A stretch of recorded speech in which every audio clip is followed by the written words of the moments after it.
Hello guys, welcome back to my channel Ashwini's world. So ఈరోజు వచ్చేసి నేను ఒక మంచి వీడియో అయితే మీ ముందుకు వచ్చానమాట. ఈరోజు వీడియో వచ్చేసి నేనైతే అరుణాచలం వెళ్తున్నాను. సో నా జర్నీ ఎలా స్టార్ట్ అయింది, ఎలా ఎండ్ అయింది అని చెప్పేసి నేను ప్రతి ఒక్కటి నేను వీడియో అయితే మీకు పోస్ట్ చేస్తూ ఉంటాను. అండ్ ఇది వచ్చేసి నేను మార్నింగ్ వెళ్ళే రోజు అనమాట. ఫస్ట్ ఆఫ్ ఆల్ ఇంట్లో అంతా క్లీన్ చేసుకున్న తర్వాత, ఇంట్లో వంట చేసిన తర్వాతనే నేనైతే వెళ్తానమాట. సో ఇంకా చూసారు కదా, ఇంట్లో అయితే ఫస్ట్ ఇల్లు చేసి ఇంట్లో పని అయితే చేసేసుకున్నాను.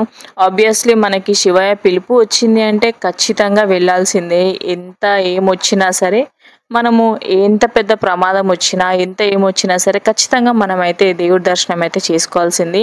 సో నాకైతే పిలుపు వచ్చింది, నేనైతే ఇంకా ఆగలేదనమాట. So waiting for that day, నేను ఎప్పుడైతే వెళ్ళి దేవుడి దర్శనం చేసుకుంటానని. సో ఇంకా ఎర్లీ మార్నింగ్ తొందరగా లేసేసి నా ఇంట్లో పని అయితే నేను చేసేసుకున్నాను. అండ్ నేను నా ఫ్రెండ్స్తో వెళ్ళాను అనమాట. యాక్చువల్గా ఫ్యామిలీతో కొంచెం సెట్ కాలేదు, అందుకని ఇంకా నా ఫ్రెండ్స్తో వెళ్ళాను. అండ్ మార్నింగ్ టైం కాబట్టి ఇంకా ఫుల్ హడావిడిగా ఉండే. నాకు కూడా కొంచెం ట్రైన్ లేటే అవుతుందని చెప్పేసి అనుకున్నాను, ఎందుకంటే ఇంట్లో పని కొంచెం సెట్ కాలేదు. దాని ముందు డే కొంచెం వర్క్ ఉండడం వల్ల నాకు కొంచెం సెట్ కాలేదనమాట. సో ఇంకా ఇంట్లో పని అయితే చేసేసుకొని ఇంకా నేనైతే స్టార్ట్ అయిపోయాను. అండ్ ఇంకా మార్నింగ్ లేగగానే టీ లేనిదే ఉండలేం కాబట్టి ఇంకా టీ, పాలు అన్నీ ఫాస్ట్గా చేసేసుకున్నాం అనమాట. అండ్ మీ ఇంట్లో కూడా ఫస్ట్ ఆఫ్ ఆల్ ఒక 2 to 3 days దేవుడి దర్శనానికి వెళ్తున్నాం అంటే ఆబ్వియస్లీ మీరు ఇంట్లో పని చేసుకునే వెళ్తారు. సో నా డే రొటీన్ కూడా ఇలానే నడిచిందనమాట. ఫస్ట్ ఇల్లంతా క్లీన్ చేసేసుకొని పాపకు కావాల్సిందంతా నేను ఫస్ట్ ఆఫ్ ఆల్ రెడీ చేసుకున్నాను. అండ్ ఆల్సో నేనైతే వెజ్ పులావ్ అయితే తీసుకెళ్దామని చెప్పేసి ప్రిపేర్ చేస్తున్నాను అనమాట. ఎందుకంటే ట్రైన్లలో బయట ఫుడ్ అయితే అస్సలు సెట్ కాదు. అండ్ మా ఫ్రెండ్ వాళ్ళ సిస్టర్ వచ్చేసి ఇంట్లో పాపకి రెడీ చేస్తుంది. ఇంకా నేను వంట పనిలో ఉంటే ఇంకా వాళ్ళ స్నానాలు అని చెప్పేసి వాళ్ళ పనిలో వాళ్ళు ఉన్నారు. ఆబ్వియస్లీ ఇంకా తనైతే నాకు హెల్ప్ చేస్తుంది. అండ్ ట్రైన్లో ఫుడ్ అంతా బాగుంటుందో లేదో నాకు తెలియదు అని చెప్పేసి మేమైతే ఇంట్లోనే ప్రిపేర్ చేసుకున్నాం. అండ్ సాల్ట్ ఉందో లేదో అని మా ఆయనతోనే టేస్ట్ చేయించాను. మా ఆయనకైతే సూపర్గా నచ్చేసింది అనమాట. ఇంకెందుకు అని ఆఫీస్కి వెళ్ళే ముందు ఫుడ్ అయితే ప్రిపేర్ చేసి ఆయనకి పెట్టేశాను. అండ్ యాక్చువల్గా ఆ రోజు తను నా గురించే వెయిట్ చేశారనమాట, అరౌండ్ 11 వరకు డ్రాప్ చేద్దామని. కానీ నాకైతే 11 వరకు అయితే సెట్ కాలేదు. ఇంకా తను చూసి అతనే వెళ్ళిపోయారనమాట. సో నో ప్రాబ్లం, లైక్ నేను కూడా ఇంట్లో పూజ చేసుకొని నా జర్నీ అయితే బాగానే జరిగింది. ఆబ్వియస్లీ దేవుడి గుడి దగ్గరికి వెళ్తున్నామంటే ఇంట్లో పూజ ఖచ్చితంగా చేసుకొని వెళ్తాం. సో నేను కూడా ఇంట్లో పూజ చేసుకొని అంత లగేజ్ అంతా ప్యాక్ చేసేసుకునేసరికి అరౌండ్ 12 వరకు అయిందండి. మ్యాక్సిమం మనం దాని ముందు రోజు టైంకి రెడీ అవ్వాలి, టైంకి వెళ్ళాలనుకుంటాం, కానీ ఆడే రోజు ఇంట్లో పని వల్ల మనకి ఎటు వీలు పడదు. సో సేమ్ నాకు కూడా అలానే అయింది. ఎంత తొందరగా లేసి పని చేసుకున్నా సరే నా వర్క్ అయితే కాలేదు. ఇంకా మా ఆయన పాపని చూసి ఇంకా మీరు రెడీ అయ్యి వెళ్ళేసరికి లేట్ అవుతుంది, నేనైతే ఆఫీస్కి వెళ్తాను, మీరైతే జాగ్రత్తగా వెళ్ళండి అని ఇక మాకు గుడ్ బైస్ చెప్పేసి అతనైతే ఆఫీస్కి వెళ్ళిపోయారు. ఇంకేముంటుంది, ఇంకా లగేజ్ అంతా ప్యాక్ చేసుకోవడం పక్కన పెడితే మనం రెడీ అవ్వడానికి చాలా టైం పడుతుంది. ఆబ్వియస్లీ ఆడవాళ్ళకి రెడీ అవ్వాలంటే ఖచ్చితంగా టైం పడుతుంది, బట్ నేనైతే ఎక్కువ టైం తీసుకోను. నార్మల్గా అరౌండ్ 5 to 10 minutesలో అయితే క్లోజ్ అయిపోతుంది. మ్యాక్సిమం 5 minutesలో అయితే నేను రెడీ అయిపోతాను అనమాట. ఇంకా నేను ఫాస్ట్గా హెడ్ బాత్ చేసుకొని దేవుడికి పూజ చేసి ఇంకా నేను రెడీ అవ్వడం అయితే స్టార్ట్ అయిపోయింది.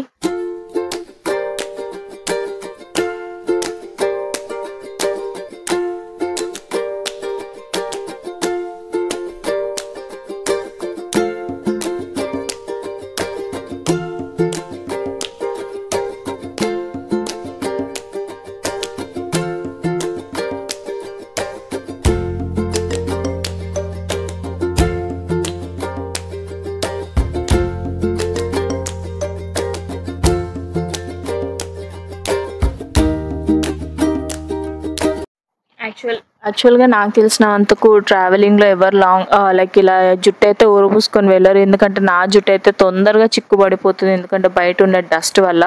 సో నేను ఎక్కడికైనా బయటికి వెళ్తానంటే ఖచ్చితంగా హెయిర్ అయితే ఇలా గట్టిగా అల్లుకొనే వెళ్తాను. బయట డస్ట్ వల్ల ముందే చాలా హెయిర్ ఫాల్ అవుతుంది. సో అందుకని ఇలా వేసేసుకున్నాను అనమాట. పొనిటలు ఇలా అల్లి వేసుకుంటాను. లేదు అనుకుంటే ఇక పిచ్చిదాని లెక్కనే అవుతానమాట. ఎందుకంటే బయట ట్రైన్ గాలి, బస్లో గాలి ఇదంతా నాకు తెలుసు, ఎందుకంటే చాలా వరకు నేను లూజ్ హెయిరే వేసుకొని వెళ్ళేదాన్ని. బాగా ఎక్స్పీరియన్స్ అయ్యాను అనమాట. సో ఆ డస్ట్ అంతా నా హెయిర్ మీద పడి మొత్తం హెయిర్ అంతా బాగా హెయిర్ ఫాల్ అవుతుంది. స్టిల్ నాకు హెయిర్ ఫాల్ బాగా అవుతుంది. సో డస్ట్ పడకుండా ఇంకా నేను ఇలా అల్లుకొని ఇక ఫాస్ట్గా రెడీ అయిపోయాను. అండ్ వీడియోలో మీకు ఇంకా స్పీడ్గా చూపిస్తున్నాను. అండ్ చూసారు కదండి, ఇంకా లైనర్ ఇవన్నీ ఫస్ట్ ఆఫ్ ఆల్ బయటికి వెళ్తున్నామంటే ఆడోళ్ళు మామూలుగా రెడీ అవ్వరు. ఇంకా నేను కూడా అంతే నార్మల్గా లైనర్ బొట్టు పెట్టేసుకొని చాలా ఈజీగా సింపుల్గా అయితే రెడీ అయిపోయాను అనమాట.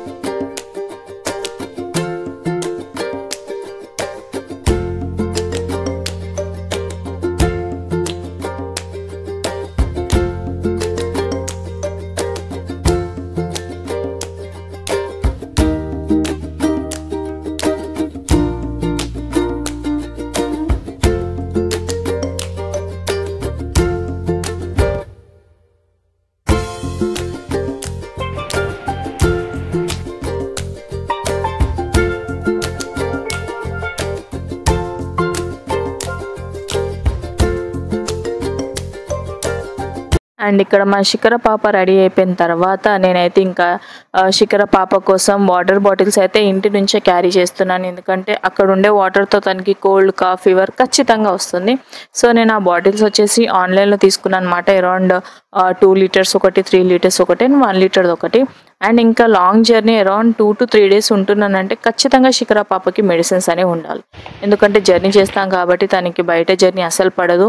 అందుకని దానికి కావాల్సిన medicines, cold cough fever and Vicks అన్నీ ఖచ్చితంగా క్యారీ చేస్తున్నాను. అండ్ స్నాక్స్ అయితే ఇంకా అక్కడ స్నాక్స్ ఎప్పుడు అంటే మనకి డేట్ ఎక్స్పైర్ అయినవి కూడా ఉండొచ్చు. ఎందుకంటే ట్రైన్లో చాలామంది ట్రావెల్ చేస్తారు కాబట్టి వాళ్ళ మ్యానుఫ్యాక్చరింగ్ డేట్ కూడా కంప్లీట్ అయినా కూడా సేల్ చేస్తారు. సో నాకు తెలిసిన షాప్లో మ్యానుఫ్యాక్చరింగ్ డేట్ ఉన్న దగ్గర ఇవైతే తీసుకున్నాను. నార్మల్గా పాపకు తినడానికి చిప్స్ అనమాట, స్నాక్స్ లాగా. అండ్ ఆల్సో నేను కొన్ని షాంపూ అండ్ సోప్ కూడా క్యారీ చేశాను అనమాట. ఇంకా అక్కడ గుడి దగ్గర వెళ్ళగానే మళ్ళీ షాప్స్కి వెళ్ళకుండా ఈచ్ అండ్ ఎవ్రీథింగ్ నేను ఒక షాప్లో అయితే తీసుకున్నాను. శిఖర పాపకు కావాల్సిన మెడిసిన్స్, వాటర్ బాటిల్, స్నాక్స్ అంతా ఒక బ్యాగ్లో పెట్టుకున్నాను అనమాట. ఎందుకంటే 10 బ్యాగులు తీసుకుపోయినా సరే దాంట్లో ఏది ఉంది ఎక్కడుంది అని చెప్పేసి వెతకడం కన్నా అన్నీ ఒకటే బ్యాగ్లో. అండ్ నేను ప్రిపేర్ చేసిన వెజ్ పులావ్ కూడా ఒక బాక్స్లో అయితే ఇలా పెట్టేసుకున్నాను. అండ్ మోస్ట్ ప్రాబబ్లీ మేము వెళ్ళేటప్పుడు జర్నీలో ఇబ్బంది కాకుండా ఇంట్లో నుంచే ఫుడ్ ప్రిపేర్ చేసుకున్నాము. కానీ దాని నెక్స్ట్ డే మాత్రం టెంపుల్కి వెళ్ళేటప్పుడు అక్కడ ఫుడ్ మాత్రం మాకు అస్సలు నచ్చలేదు. అండ్ నార్మల్గా మన తెలంగాణ ఉండే ఫుడ్ వేరు, ఇక్కడ మనం ఇంట్లో వండుకునేది. అండ్ బయట ఇంకా ఫుడ్ అయితే అస్సలు నచ్చలేదు. ఫుడ్కి అయితే మేము చాలా ఇబ్బంది పడ్డాం అనమాట. అండ్ ఇంకా ఇంకో బ్యాగ్లో కూడా మేము ఆ బ్యాగ్లో సరిపోకపోతే ఓన్లీ బిస్కెట్స్ అండ్ స్నాక్స్ వరకు అయితే నేను పక్కన పెట్టుకున్నాను. అండ్ నార్మల్గా మన పర్ఫ్యూమ్, లైనర్, స్టిక్కర్స్ అంతా ఒక బాక్స్లో పెట్టేసుకున్నాము. సో లగేజ్ అంతా కలిపి 3 బ్యాగ్స్లో అయితే క్లోజ్ చేసేసుకున్నాం అనమాట. ఆబ్వియస్లీ మనం 3 to 4 days ఉంటున్నామంటే ఖచ్చితంగా అన్నీ క్యారీ చేయాలి, ఒక్కటి కూడా మిస్ కాకుండా. ఎందుకంటే మనం అది అరుణాచలం వచ్చేసి తమిళనాడు బార్డర్లో ఉంది కాబట్టి అక్కడ ఏం దొరుకుతుంది ఏం దొరకదు, మన భాష వాళ్ళకి అర్థం కాదు, వాళ్ళ భాష మనకు అర్థం కాదు. సో భాషతోనే వచ్చింది ప్రాబ్లం కాబట్టి నేనైతే ఎవ్రీథింగ్ ఇక్కడ నుంచే క్యారీ చేసుకున్నాను అనమాట. నాకు తెలిసినంత వరకు పిల్లలున్న ప్రతి ఒక్క పేరెంట్స్ మాత్రం వాళ్ళ పిల్లలకు కావాల్సినవి ఫస్ట్ ప్యాక్ చేస్తారు. సో నేను కూడా శిఖర పాపకు కావాల్సినవి ఫస్ట్ ప్యాక్ చేసుకున్నాను. అండ్ దాని తర్వాత బట్టలు, దుప్పట్లు, స్వెటర్ అంతా ఈ బ్యాగ్లో అయితే ప్యాక్ చేసేసాను అనమాట. ఎందుకంటే ట్రైన్ జర్నీలో కొన్ని బెడ్షీట్స్ ఉండవు.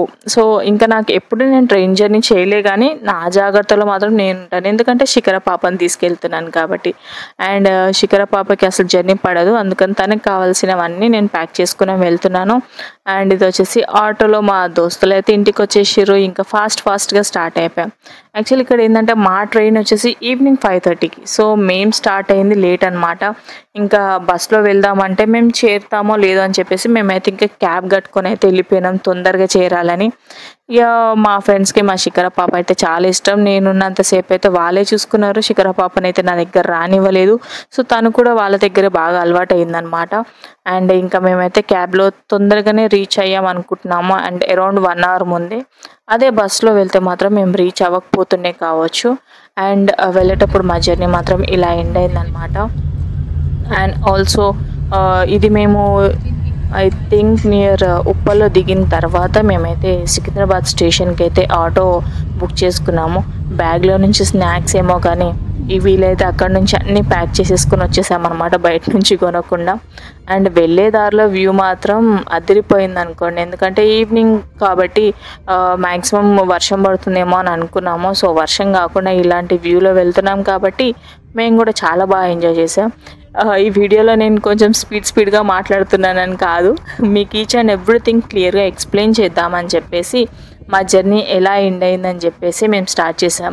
ఇక్కడ ఇంకో విషయం ఏంటంటే మా పక్కన కూర్చున్న ఆంటీకి డ్రైవర్ పడుకున్నట్టుగా అనిపించిందంట. సో ఒకటేసారి మేము అప్పటి వరకు ఉండే మనుషులం ఒకటేసారి షాక్ అయిపోయినాం. ఎందుకంటే మేము లాస్ట్లో కూర్చున్నాం కాబట్టి నాకు అంత కనిపించలేదు. అని ఏమంటున్నారంటే నేను ఇట్లా లైడ్ అయ్యి నేను కారు నడుపుతాను, నాకు అది అలవాటే అని అన్నారు. ఒకటేసారి మాకు గుండె అయిపోయినంత పని అయింది.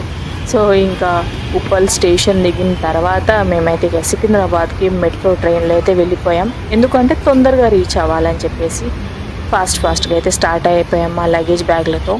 అండ్ ఆఫ్టర్ దట్ సికింద్రాబాద్ స్టేషన్కి వచ్చిన తర్వాత చాలాసేపటి వరకు 1 అవర్ వరకు మేమైతే స్టేషన్లో వెయిట్ చేసామన్నమాట. అండ్ అప్పటికి ఇంకా ట్రైన్ రాలేదు. అరౌండ్ 4:30కి మేము రీచ్ అయ్యాం. కానీ మా ట్రైన్ వచ్చేసి 5:45కి ఉందన్నమాట. సో స్టేషన్లోనే ఎక్కువసేపు ఉండడం జరిగింది. ఇంకా మేము ఫాస్ట్గా ట్రైన్ వచ్చే దగ్గర క్యాబిన్ దగ్గరికి అయితే మేము వెళ్ళిపోయాము. అప్పటికి ఫుల్ రష్ ఉందండి. మ్యాక్సిమం స్టేషన్లలో ఇంత రష్ ఉంటుందని నేను అస్సలు అనుకోలేదు. ఇంకా మేము అక్కడ అప్పటికి చాలా హెడేక్ వస్తుంది, టీ తాగుదామన్నా సరే స్టేషన్లలో టీ ఎలా ఉంటుంది అనేది చాలా మనం ఇప్పుడు ఇన్స్టాగ్రామ్లో చాలా ట్రెండింగ్ అవుతుంది. టీ ఎలా ప్రిపేర్ చేస్తున్నారు, బయట స్నాక్స్ ఎలా ఉంటుందని చెప్పేసి ఫుల్గా ట్రెండింగ్ అవుతుంది. కాబట్టి ఇంకా మేము అక్కడ టీ తాగాలనుకోలేదు, ఇంకా ఫాస్ట్గా రిటర్న్ అయిపోయామన్నమాట. ఇంకా స్టేషన్లో ట్రైన్ కోసం వెయిట్ చేస్తున్నాము. ఇక అప్పుడే మా దోస్తులు ఇక స్నాక్స్ పట్టుకొచ్చారు కదా, ఇక ఆ స్నాక్స్ తినేసి ఎక్కువసేపు కూర్చున్నాం. ఎందుకంటే అప్పటికి ఫుల్ ఆకలి అవుతుంది. తొందర తినేసి ఇక ట్రైన్ కోసం వెయిట్ చేస్తున్నాం అనమాట. ఇక తిన్న 5 మినిట్స్కి మా ట్రైన్ అయితే వచ్చేసింది. సో ఫర్దర్గా మా జర్నీ ఎలా స్టార్ట్ అయ్యింది, ఎక్కడ దిగినాం, దాని తర్వాత ఎలా మా టెంపుల్లో మా దర్శనం అయింది, మేము ఇంకా అక్కడ ఏమేమి చూసాము, మాకు ఏమేమి ఎదురయ్యాయి అనేది ఈచ్ అండ్ ఎవ్రీథింగ్ మీకు సెకండ్ ఆ వీడియోలో అయితే షేర్ చేస్తాను. సో వీడియో అయితే నచ్చింది అనుకుంటున్నాను. ఈ వీడియో కనుక నచ్చితే like, share, comment and subscribe చేయడం మాత్రం మర్చిపోకండి. సబ్స్క్రైబ్ చేసుకుంటే నా వీడియోస్ మీకు ఆటోమేటిక్గా వస్తుంది. సో మా ట్రైన్ అయితే వచ్చేసింది. ఇంకా మేమైతే శివయ్య దగ్గరికి వెళ్ళిపోతున్నాము.